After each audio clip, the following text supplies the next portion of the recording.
لوگ کھانے کی طرف بھاگ رہے ہوتے ہیں اور آرام سے ہمارے ذہن میں ایک تو یہ والی چیز اتنی آ گئی ہے نا کہ اللہ رحمان ہے رحیم ہے معاف کر دیں گے. لوگوں کے ساتھ معاملے جو ہیں ان کی طرف دھیان دیتے ہیں زیادہ، لیکن وہ بھی نہیں پورے کر پاتے نا. تو اللہ تو ہمیں معاف کر دیں گے، لیکن دیکھیں یہ فرض جو ہے نا ہمارے، یہ بہت بڑی چیز ہے، ہم ان کو نہیں چھوڑ سکتے ایسے. اور صحابہ کو دیکھیں کہ کیونکہ اس زمانے میں اب دیکھیں یہ کانسیپٹ ہی نہیں تھا کہ کوئی نماز نہیں پڑھے. مسجد میں سارے آدمی مسجد میں جایا کرتے تھے نماز پڑھنے کے لیے، اور گھروں میں عورتیں نماز پڑھا کرتی تھیں، یا وہ مسجد میں جانے کی اجازت تھی ان کو، وہ جا سکتی تھی. لیکن دا تھنگ از کہ کوئی یہ سوچ بھی نہیں سکتا تھا. منافق تک کی پہچان اس لیے نہیں ہوتی تھی کیونکہ منافق بھی نماز پڑھتے تھے. کسی کو آپ کسی کے دل کا حال تو نہیں جانتے نا، سوائے اس کے جو نماز نہیں پڑھتا تھا دیٹ مینس کہ وہ کفر کر رہا ہے، مطلب کافر ہے، وہ اس لیے نماز نہیں پڑھا نا، وہ مسلمان نہیں ہے. تو آج آپ دیکھیں، آپ بازار میں اگر آپ ہوتے ہیں، آپ دیکھو کبھی نماز کا ٹائم ہوتا ہے تو اس وقت کیا ہوتا ہے؟ بس الحمدللہ اللہ کا احسان ہے کہ بہت سے گھروں میں ایسا ہے ابھی بھی الحمدللہ. لیکن میں جنرل بات کر رہی ہوں کہ زیادہ تر ہم کیا دیکھ رہے ہوتے ہیں. اس کے علاوہ دیکھیے ایک کویسچن تھا بٹیا باجی کا فرام ڈسکا، اور مزے کی بات ہے ڈسکا کا نام سنتے ہی کوئی ایسا ہو نہیں سکتا کہ میں سوال اس میسج کو غور سے نہ پڑھوں، کیونکہ ڈسکا میری جگہ ہے جہاں پہ میں بڑی ہوئی تھی، میرا سکول وہاں کا تھا، میں وہاں پہ رہی تھی. شادی کے بعد میں لاہور آئی تھی. تو ڈسکا کا نام سنتے ہی، ایون وہ ٹی وی پہ بھی نام آتا ہے نا ڈسکا کا، اچھی خبر ہو یا بری خبر ہو، خبر مجھے نہیں پتا ہوتی کیا ہے. کبھی ایسا ہوتا ہے نا کہ ڈسکا کی کوئی خبر آتی ہے تو وہ نام صرف ایک لکھا ہوا دیکھ کے اتنی دل کو تسلی ہوتی ہے اور اتنی خوشی ہوتی ہے. کیونکہ اب میرا گھر تو ادھر نہیں ہے، میرے ماں باپ موو ہو گئے تھے وہاں سے، گوجرانوالہ چلے گئے تھے. لیکن قبرستان کیونکہ ادھر ہے تو اس لیے میری امی ابو، میرے دادا دادی سبھی قبرستان ادھر ہے. تو جب بھی میں پاکستان جاتی ہوں تو میں ڈسکا ضرور جاتی ہوں قبرستان کی وجہ سے. اور پھر کافی لو ونز ادھر ہیں جن کو میں وہاں پہ ملتی ہوں. تو بٹیا باجی کا یہ سوال تھا اور انہوں نے مجھے کہا کہ ایک چھوٹی سی ویڈیو بنا دو، کیونکہ یہ ایسا سوال ہے، یہ بہت کامن. تو یہی میں نے سوچا کہ یہ بھی میں آن لائن ہی ہم لوگ ڈسکس کر لیتے ہیں اس بات کو کہ جب ہم نماز پڑھتے ہیں، بیسیکلی وہ ہے کہ جب ہم کرسی پہ بیٹھ کے نماز پڑھتے ہیں تو پھر ہمارے ہاتھ کدھر ہونے چاہیے. اور سجدہ کرتے وقت انہوں نے کہا کہ کیا مطلب میں آگے کوئی چیز رکھتی ہوں تو وہ ٹھیک ہے کہ نہیں، تو پلیز آپ یہ ایکسپلین کر دینا. تو نمبر 1 یہ ہے کہ اگر آپ کھڑے ہو کے نماز نہیں پڑھتے فار ایگزامپل، تو وہ اس لیے کہ آپ کو درد فار ایگزامپل ہے، آپ زمین پہ، اگر تو آپ زمین پہ بیٹھتے ہیں لیکن یہ ہے کہ تھوڑا مشکل ہوتا ہے، تو پھر آپ کرسی پہ نہیں نماز پڑھیں گے، آپ زمین پہ نماز پڑھیں گے کیونکہ آپ بیٹھ سکتے ہیں، رائٹ؟ ہاں، اگر آپ زمین پہ بیٹھ ہی نہیں سکتے تو پھر ڈیفینیٹلی آپ کرسی پہ بیٹھ کے نماز پڑھیں گے کیونکہ سجدہ زمین پہ ہے نا. اچھا، نمبر 2، اب یہ تو چیز کلیئر ہوگی نا. نمبر 2 کہ جب آپ بیٹھ کے نماز پڑھتے ہیں تو آپ کے یہ ہاتھ کدھر ہونے چاہیے؟ جب آپ تشہد پڑھتے ہیں تو آپ کے زانوں پہ ہاتھ ہوتے ہیں، ٹھیک ہے، زانوں پہ ہاتھ ہوتے ہیں. لیکن جب آپ سجدہ اور رکوع کرتے ہیں تو آپ کے ہاتھ اپنے گھٹنوں کی طرف ہوتے ہیں، گھٹنوں کے پاس ہوتے ہیں، رائٹ؟ اچھا، اب وہاں پہ بعض دفعہ لوگ کیا کہتے ہیں، کچھ لوگ ہاتھ آگے نکال دیتے ہیں سجدہ کرتے ہوئے، کچھ ہاتھ اوپر کر کے یوں کرنے کی کوشش کرتے ہیں. تو ہاتھ نہیں ہلانے، سجدہ ہمارے سر کا ہوتا ہے.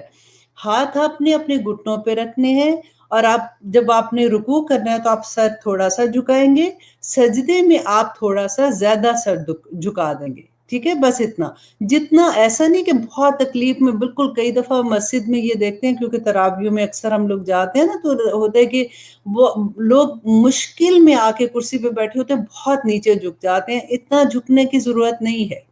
رکوع میں تھوڑا زیادہ مطلب تھوڑا جھکتے ہیں اور سجدے میں اس سے زیادہ جھکتے ہیں، اور ہاتھ اپنے گھٹنوں پہ رکھنے ہیں، تشہد میں اپنے زانوں پہ رکھنے ہیں. اچھا، جہاں تک یہ کہ آگے کوئی چیز، بعض دفعہ لوگ ہوتے ہیں، کیونکہ میرے جیسے سسر تھے، وہ جب نماز پڑھتے تھے تو میں نے دیکھا ان کو کہ انہوں نے کرسی پہ بیٹھ کے نماز پڑھتے تھے کیونکہ ان سے زمین پہ نہیں بیٹھا جاتا تھا، تو وہ پھر آگے چھوٹی سی ایک ٹیبل رکھ دیتے تھے، پھر اس کے اوپر وہ بکس ہوتی تھی، اس کے اوپر ایک تکیہ ہوتا تھا، پھر وہاں پہ وہ سجدہ کرتے تھے۔ تو پھر جب میں نے ان کو پھر بتایا کہ آپ ایسے نہیں کر سکتے، یہ نبی صلی اللہ علیہ وسلم نے منع کیا تھا، بلکہ ایک صحابی ایسے نماز پڑھ رہے تھے، انہوں نے وہ چیز آگے سے ہٹا دی کہ سجدہ جو ہے وہ ایسے نہیں، یہ شرک ہو جاتا ہے، بیسیکلی آپ کسی اور کو سجدہ کرتے ہیں تو سجدہ صرف سر کے اشارے سے کرنا ہے۔ تو وہ ان کے لیے بڑا مشکل تھا کیونکہ ان کو اتنی عادت تھی نا، تو وہ کہتے تھے کہ تسلی نہیں ہوتی ہے، اور ہوتا ہے ہمارے ساتھ یہی ہوتا ہے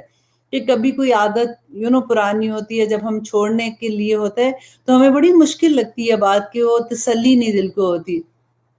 لیکن پھر جب میں نے ان کو سمجھائی یہ بات تو الحمدللہ پھر ان کو سمجھ آ گئی تھی، پھر اس کے بعد وہ نہیں کرتے تھے۔ تو آئی ہوپ انشاءاللہ آپ لوگوں کو بھی یہ بات کلیئر ہو گئی ہوگی کہ سجدہ کسی چیز کو آگے رکھ کے نہیں کرنا، سجدے کے لیے صرف سر کا اشارہ ہے اور ہاتھ اپنے کہاں رکھنے ہیں، یہ بھی چیز کلیئر ہوگی الحمدللہ۔ تو آئیے اب ہم اپنے سبق کی طرف آتے ہیں کہ ہم نے سورۃ المائدہ کی آیت نمبر 105 آج کرنی ہے۔ الحمدللہ بالکل ہم پاس ختم ہو رہی ہے سورۃ مائدہ، اور سورۃ مائدہ از دا لاسٹ سورت جو احکامات سے بھری ہوئی سورت تھی۔ اتنے احکامات ہم نے پڑھے اور اتنی دفعہ ہم نے پڑھا کہ اللہ سبحانہ تعالیٰ بار بار ایک بات کہتے ہیں، یا ایھا الذین آمنو، یا ایھا الذین آمنو، اے لوگو جو ایمان لائے ہو۔ اور ہمیشہ جہاں پہ یا ایھا الذین آمنو کا لفظ ہے، آگے کوئی حکم ہوتا ہے اللہ سبحانہ تعالیٰ کی طرف سے، دیکھو ایسے نہ کرنا، دیکھو ایسے نہ کرنا۔ تو اللہ سبحانہ تعالیٰ ہمیں توفیق عطا کرے کہ ہم اس سورہ کو نہ صرف اتنے شوق سے جیسے ہم پڑھ رہے ہیں، میں دیکھتی ہوں آپ لوگوں کے میسیجز، آپ لوگوں کے جتنا آپ لوگ اس سن رہے بھی ہوتے ہیں، اور ڈیفینیٹلی آپ دوسرے میڈیمز پہ بھی سنتے ہیں لوگوں کو، بس دعا کریں کہ اللہ سبحانہ تعالیٰ ہمارے عمل میں ڈھال دے۔ ہر دفعہ میں یہی بات کہتی ہوں، اور میں اپنے آپ کو جب میں اونچی بولتی ہوں بیسیکلی میں اپنے آپ کو سنا رہی ہوتی ہوں، کیونکہ کہنا آسان ہے، عمل کرنا بہت مشکل ہو جاتا ہے۔ اللہ سبحانہ تعالیٰ ہمارے لیے آسانیاں کرے۔ آیت نمبر 104 میں ہم نے پڑھا تھا کہ اللہ سبحانہ تعالیٰ نے ایک ہمیں بہت اچھے سے یہ بات بتائی کہ دیکھو، اگر تمہارے ماں باپ یا آباء و اجداد میں سے کوئی ہدایت پر نہیں ہے، اگر وہ کوئی ایسی غلط چیز میں مبتلا ہے، مینس کہ وہ ایسی رسومات کرتے ہیں جو اسلام میں نہیں ہے، تو پھر تم وہ والی حرکت نہ کرو۔ اور اب کیا ہے، ہم نے بہت ڈیٹیل سے اس کو سمجھا تھا کہ اگر والدین، اللہ سبحانہ تعالیٰ نے کہا اولو کان آباؤہم لا یعلمون شیئا ولا یہتدون، کہ اگر جو تمہارے آباء و اجداد کوئی علم نہیں رکھتے تھے یا پھر ان کو ہدایت نہیں تھی، تو پھر بھی تم وہی کام کرو گے جو انہوں نے کیا تھا، تو ہم وہ نہیں کر سکتے نا۔ اب یہ اگلی آیت میں اسی کا جواب ہے، کیونکہ جب ہمیں یہ احساس ہو جاتا ہے کہ یہ چیز جو ہے اس کی اسلام میں اجازت نہیں ہے، ہمارے ماں باپ کیونکہ معصوم تھے، ان کے پاس اس طرح کا علم نہیں تھا، اللہ سبحانہ تعالیٰ ان کی مغفرت کرے، اگر وہ کوئی ایسی چیز کرتے تھے تو اب ہم کیا کریں؟ اب اگر ہمیں سمجھ آتی ہے، پھر ہم اپنے ماں باپ کو کہیں گے یا بہن بھائیوں کو کہیں گے یا دوستوں کو کہیں گے کہ دیکھو یہ چیز ٹھیک نہیں ہے، تو پھر کیا ہوگا آپ کو پتہ ہے نا؟ پھر وہ جو ڈانٹ پڑے گی اور پھر وہ جو بےزتی ہوگی کہ کیا تم نے نیا نیا اسلام، تمہیں زیادہ آگے ہے، تمہیں زیادہ پتہ ہے کیا، کیونکہ سنتے نہیں ہے نا۔ اب پھر کیا کریں؟ ڈر جاتے ہیں ہم لوگ کہ اب کتنی اگر کہیں گے تو مائنڈ کر جائیں گے، اسپیشلی سسرال میں تو بہت ہی ڈر لگتا ہے کہ ہم ان کو کیا کہیں گے، ماں باپ کو، تو پھر تھوڑا سا کہہ دیتے کہ کیا ہے امی، میں بتا رہی ہوں اب یہ بات ایسے نہیں ہے۔ اچھا، اب اللہ سبحانہ تعالیٰ کہتے ہیں یا ایھا الذین آمنو، اے لوگو جو ایمان لائے ہو، علیکم، تم پر ہے بچنا، انفسکم، تمہاری اپنی جانوں کا، کہ تم پر تمہاری اپنی جانوں کا بچنا ضروری ہے۔ لا یضرکم، نہیں نقصان دے گا تمہیں، من ضل، جو بھٹک گیا، کہ جو اگر بھٹکا ہوا ہے، وہ اگر تمہارے ماں باپ ہیں، دوست ہیں، اولاد ہے، کوئی بھی ہے، وہ تمہیں نقصان نہیں دے سکتا، اذا اہتدیتم،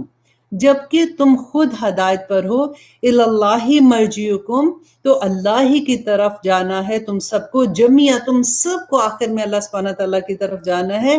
فینبئکم، تو پھر بتائے گا وہ تمہیں بما کنتم تعملون، کہ تم جو کچھ کرتے تھے اللہ سبحانہ وتعالیٰ بتا دیں گے۔ اب یہاں پہ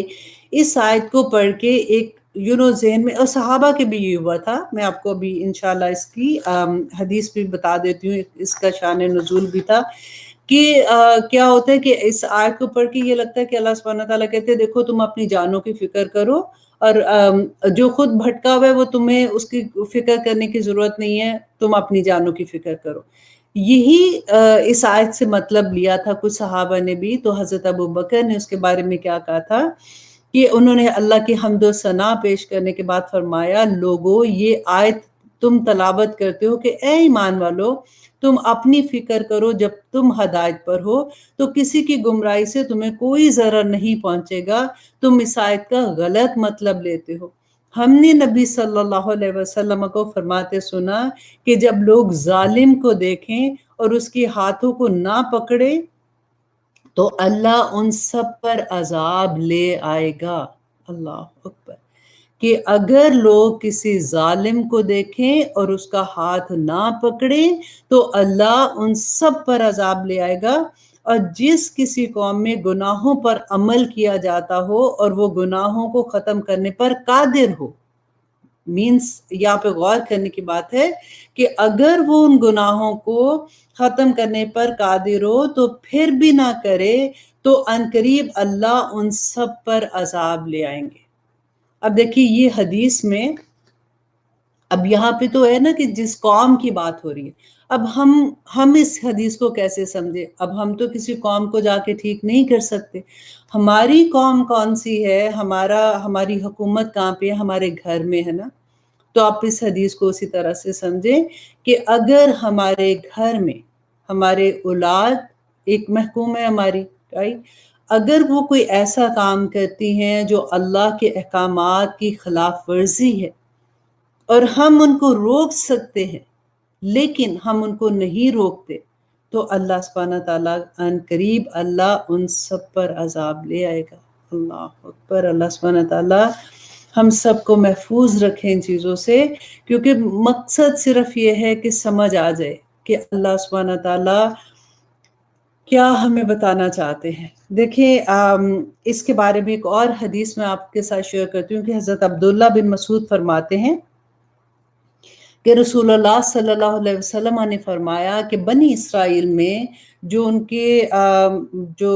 کے بڑے بڑے تھے نا، جیسے جو علماء تھے ان کے، وہ کیا کہتے تھے جب ان میں اتنی برائیاں پھیل گئیں کہ ان کے جو علماء تھے وہ ان کو منع کرتے تھے۔ ایسا نہیں تھا کہ وہ ان کو منع نہیں کرتے، ان کو منع کرتے تھے، ان کو سمجھاتے تھے، لیکن وہ سنتے نہیں تھے کیونکہ اتنی برائیاں پھیل گئی تھیں کہ ہر طرف آج کے زمانہ آپ دیکھیں، آج آپ بالکل اس حدیث کو انڈرسٹینڈ بہت اچھے سے کریں گے کہ ہر طرف دیکھیں ہم کتنی آرام سے کہہ دیتے ہیں نا کہ بچے جو ہیں وہ نہیں سن رہے، وہ ان کو نہیں سمجھ آ رہی اس بات کی، لیکن آپ یہ دیکھیں کہ باہر کی دنیا میں کیا کچھ نہیں ہو رہا۔ اتنی ٹیمپٹیشن ہے کہ بچے بچارے، اللہ سبحانہ تعالیٰ ہمارے بچوں کو حفاظتوں میں رکھے کہ ان کو نہیں سمجھ آتی ہے۔ آنیسٹلی ہم ان کے لیے کتنا بھی ہم ان کو سمجھاتے ہیں نا، پھر بھی وہ باہر، میرا فلاں دوست ایسے، میری فلاں جاننے والے ایسے، میں ان کے گھر گیا تھا تو یہ ہے، مام آپ ہی سارا وقت منع کرتی رہتی، مام سٹاپ اٹ، اس طرح کی چیزیں آپ کتنی زیادہ سنتے ہیں نا کہ کئی دفعہ ہوتا ہے کہ بچے تنگ آ جاتے ہیں کہ مام سارا وقت آپ یہی کہتی رہتی ہیں، اور پھر دل ایسے لگتا ہے کہ ایک بند سا ہو جاتا ہے کہ یا اللہ میں کیا کروں، میرے پاس تو یہ اتنی سی اولاد ہے نا جو 2 3 4 اللہ سبحانہ تعالیٰ نے نعمتیں دی ہوئی ہیں، تو میں تو ان کو بھی نہیں کہہ سکتی ہوں، میں کیسے ان کو سمجھاؤں؟ یہ بڑا مشکل مقام ہو جاتا ہے ماں باپ کے لیے۔ اللہ سبحانہ تعالیٰ ہمارے سب کے لیے آسانیاں کرے۔ تو اب یہ بنی اسرائیل کے جو علماء تھے نا وہ ان کو منع کرتے تھے، اب وہ نہیں سمجھتے تھے تو سنتے نہیں تھے، تو ان کے علماء نے کیا کرنا شروع کیا کہ ان کی مجلسوں میں پھر بیٹھنا شروع کر دیا۔ مطلب ویسی پارٹیز میں آپ اگزامپل لیجئے کہ آپ اپنے دوست ہیں، آپ کو لگتا ہے کہ یہ غلط کام کر رہے ہیں، آپ ان کو سمجھاتے ہیں، وہ نہیں سمجھ رہے اور آپ کو پتہ ہے کہ غلط ہی کام کر رہے ہیں، لیکن پھر آپ ان میں ملنا شروع ہو جاتے ہیں، اسی طرح سے ان میں بیٹھتے ہیں، پارٹیز میں بھی جاتے ہیں، کہتے ہیں کہہ تو میں نے دیا تھا، وہ نہیں سنتی، اس کی پارٹی ہے، مجھے کیا اس سے فرق پڑنا ہے۔ تو اب آپ غور کیجئے گا اس حدیث پہ کہ وہ کیا کرتے تھے، ان کی مجلسوں میں بیٹھتے تھے اور ان کے ساتھ کھاتے پیتے بھی تھے، ان کی پارٹیز میں کھاتے پیتے بھی تھے۔ تو اللہ نے ان کے دل بھی ان جیسے کر دیے، آہستہ آہستہ اللہ سبحانہ تعالیٰ نے ان کے دل سے وہ برائی ہٹا دی، کہ جیسے تھا نا کہ ان کو پتا تھا یہ برائی ہے، تو اللہ سبحانہ تعالیٰ نے ایسا کر دیا کہ وہ ان کو اچھی لگنا شروع ہوگی وہی برائیاں۔ تو حضرت، اور پھر اللہ سبحانہ تعالیٰ نے حضرت داؤد اور حضرت عیسیٰ علیہ السلام کی زبان سے ان پر لعنت کی، اور پھر کیوں کی؟ کیونکہ وہ نافرمانی کرتے تھے اور حد سے تجاوز کرنے والے تھے۔ اللہ اکبر۔ اور پھر دیکھیے کہ رسول اللہ صلی اللہ علیہ وسلم یہ جب بات حدیث بتا رہے تھے نا، یہ بات بتا رہے تھے صحابہ کو، تو ٹیک لگا کے بیٹھے ہوئے تھے، تو ان کو بتاتے بتاتے نبی صلی اللہ علیہ وسلم ایک دم سیدھے ہو کے بیٹھ گئے، اور انہوں نے کہا کہ فرمایا اس ذات کی قسم جس کے قبضے میں میری جان ہے، تم ضرور نیکی کا حکم دیتے رہنا اور برائی کو روکتے رہنا اور ظالموں کا ہاتھ پکڑ لینا اور انہیں حق پر عمل کرنے پر مجبور کر دینا۔ ہم تو بڑے آرام سے اپنی وہ کہتے ہیں نا کنی چھڑا لیتے ہیں، یہ کہہ کے کہہ تو دیا تھا، اب ہمیں کیا؟ تو دیکھیں کہ ان کو مجبور کر دینا۔ اللہ کرے کہ بس ہمیں یہ سمجھ آ جائے، کیونکہ آنیسٹلی جب میں لیکچر تیار کر رہی ہوتی ہوں تو ہوتا ہے نا جیسے کہ رونگٹے کھڑے ہو جاتے ہیں کئی دفعہ، اور ہر دفعہ ایسی چیز ہوتی ہے، میں ہر دفعہ آپ کو یہ کہتی ہوں کہ آج کا جو لیکچر ہے وہ ایسا ہے کہ بس اگر یہ سمجھ آ جائے تو ہماری زندگی بن جائے گی۔ اور آج کے لیکچر میں قیامت کا ذکر آئے گا انشاءاللہ، وہاں پہ میں آپ کو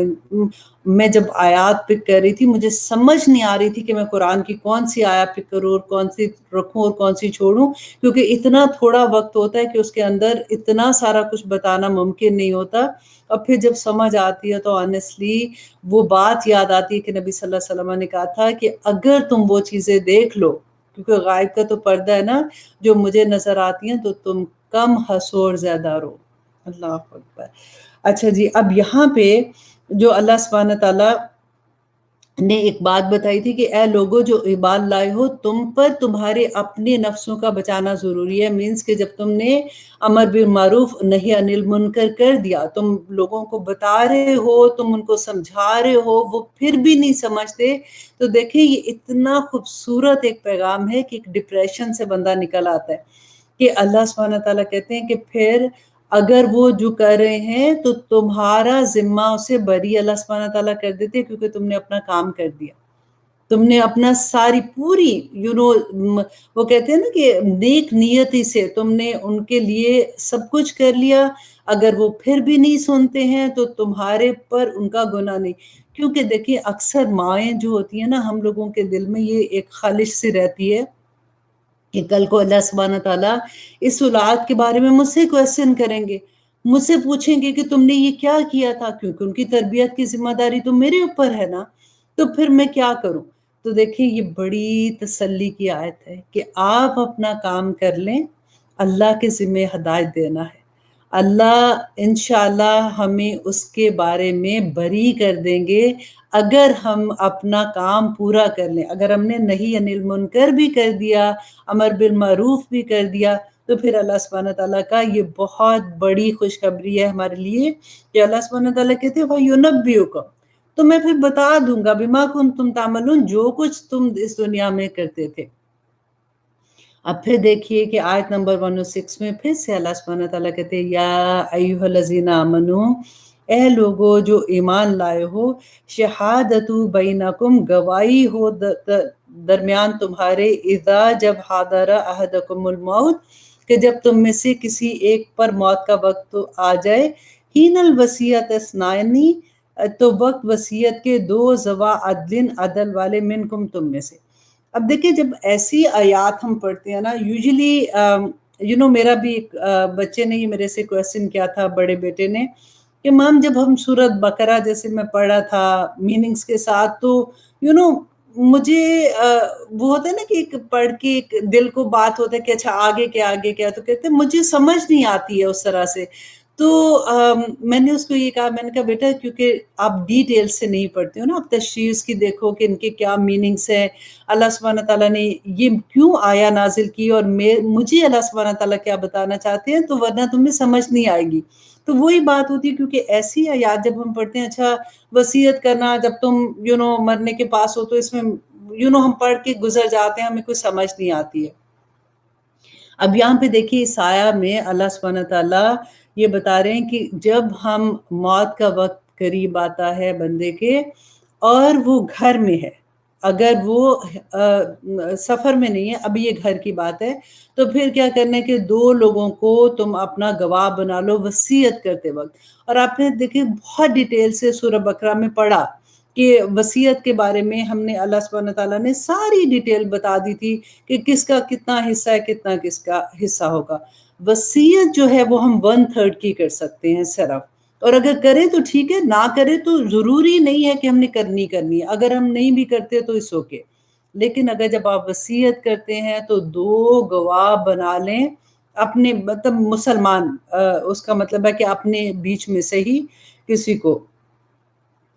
او آخرانی یا 2 اور، مینز کہ اگر تم یہ جو اگلا بات آ رہی ہے نا، یہ سفر کی ہے، او آخرانی یا 2 اور، من غیرکم تمہارے علاوہ، ان انتم ضربتم اگر ہو تم سفر کر رہے، فی الارض زمین میں،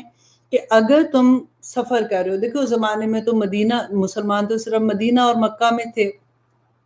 تو باقی اگر سفر کے لیے جاتے تھے، یوزلی لوگ شام کی طرف ادھر ادھر جاتے تھے، تو ضروری نہیں ہوتا تھا کہ ان کے ساتھ کوئی مسلمان ہی ہو۔ تو وہاں پہ اب یہ آیا کو آپ اس طرح سے دیکھیے کہ اگر ہم لوگ سفر میں ہیں،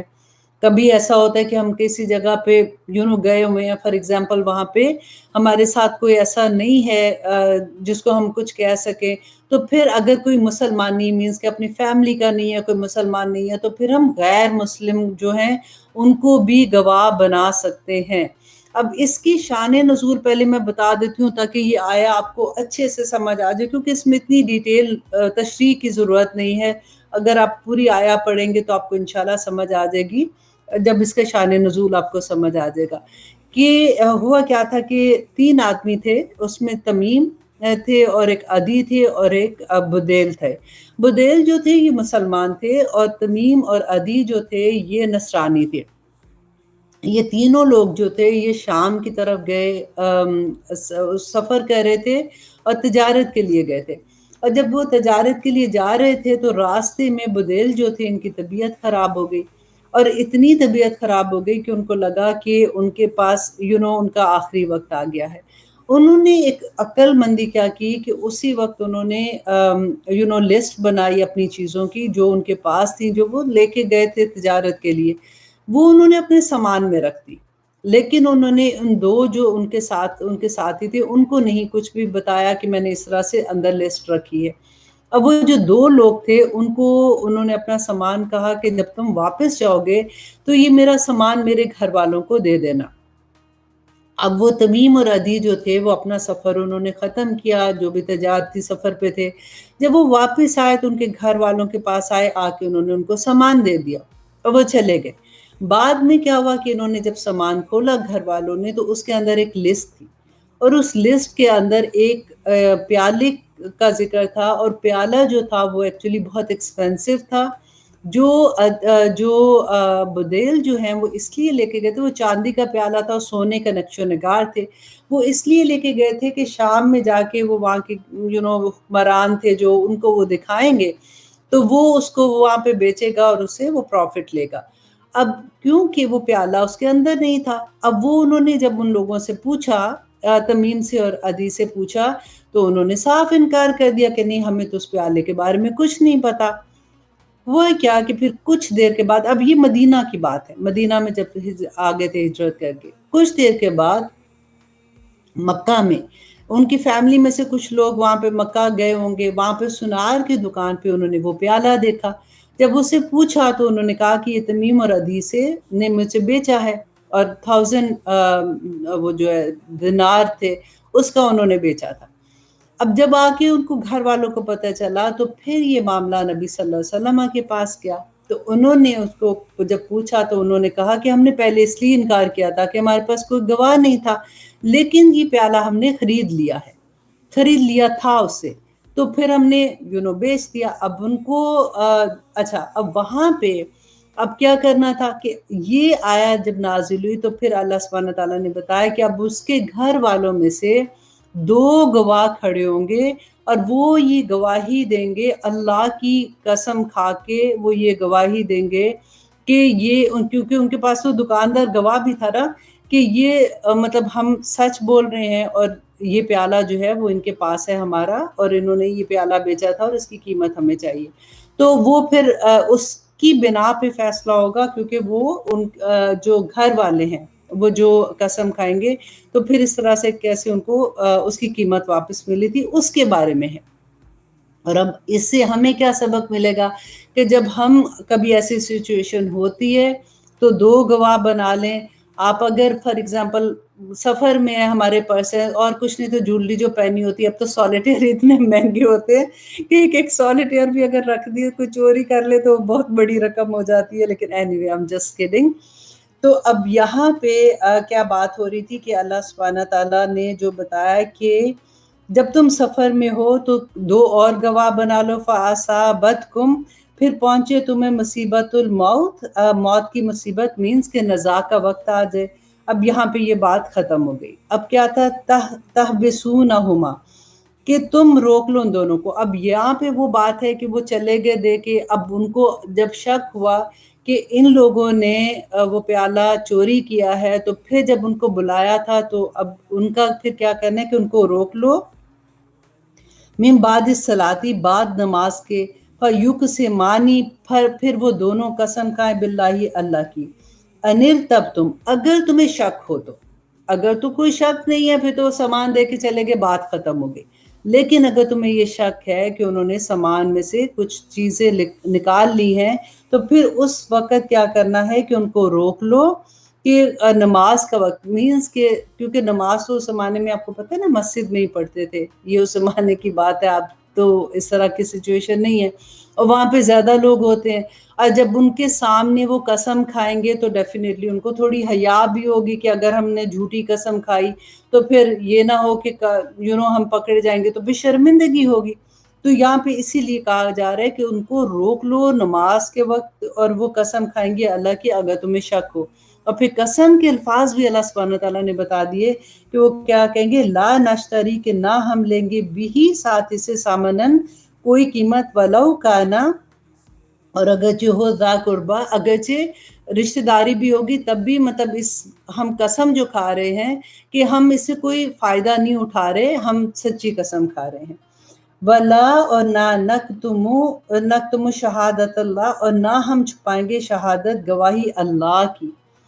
نہ بے شک ازل من العاصمین، تو پھر ہم گناہ گار ہو جائیں گے۔ یہاں پہ دیکھیے گواہی اللہ کی کیوں آ گیا،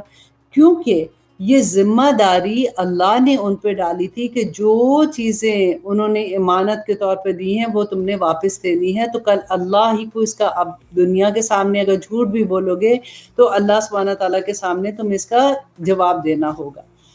فَإِنْ اُثِرُوا، کہ پھر اگر اطلاع آ جائے، اُثِرُوا کہتے ہیں جیسے نبا کہتے ہیں، اس خبر، ایک خبر ہوتی ہے نا جیسے کبھی آتی ہے جو خبر، اس کو نبا کہتے ہیں۔ اُثِرُوا اس خبر کو کہتے ہیں جو اچانک آتی ہے۔ اب جیسے اچانک ان کو پتہ چلا کہ مکہ میں یہ پیالہ ان دونوں نے بیچا ہے، تو یہاں پہ اللہ سبحانہ تعالیٰ کہتے ہیں پھر اگر اطلاع ہو جائے علی انہما،